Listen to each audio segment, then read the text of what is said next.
Hey guys, Paul here, the Impulsive Culinarian, and in this video I want to tell you about my gluten-free and dairy-free Swedish sticky cake recipe, or, let me try this, Kladdkaka recipe.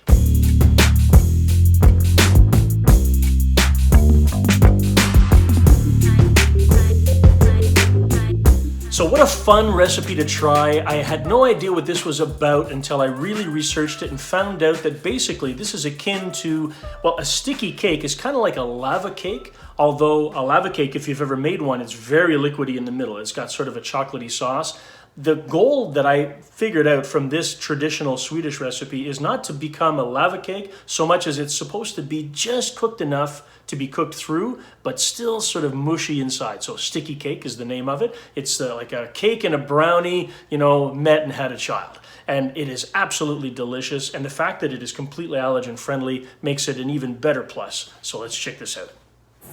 Because the world needs more good allergen-friendly desserts. So start this one off with 3/4 of a cup of coconut oil, 200 grams or 7 ounces of dark unsweetened chocolate, which you're going to roughly chop up, 3/4 of a cup or 180 grams of cane sugar, 1/4 cup or 30 grams of almond flour, 1/4 cup or 25 grams of cocoa powder sifted. You can see I put my pinch of fine sea salt in there as well. You're going to add 3 eggs, as well as 1/2 of a tablespoon of baking soda, and of course, a little bit of flavor, the 1 teaspoon of vanilla extract.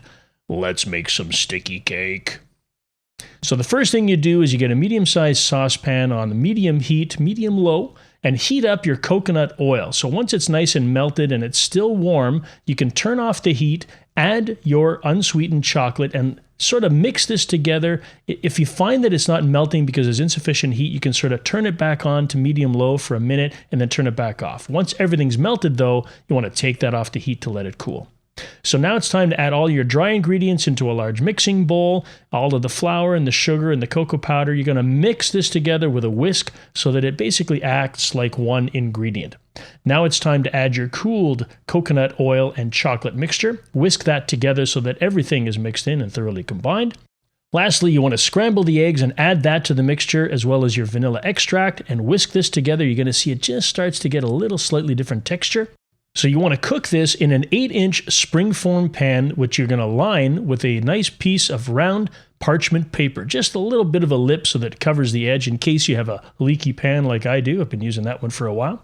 Then you transfer the batter into your lined pan, sort of spread it around with a spatula to make sure that it's nice and even. But before you put that in the oven, guys, to avoid a mess, you want to put this on top of a tinfoil lined baking sheet so that you don't have any spill. Then you get that into a 350-degree oven for 20 minutes, not a second more. When you gently take out this cake, it looks nice and poofy and delicious, but that's going to fall as it cools. And before I had time to do the reveal, wouldn't you know it, somebody stole a piece of my sticky cake. But look at that beautiful, squishy, almost fudge-like brownie interior. Such a delicious, gluten-free and dairy-free dessert.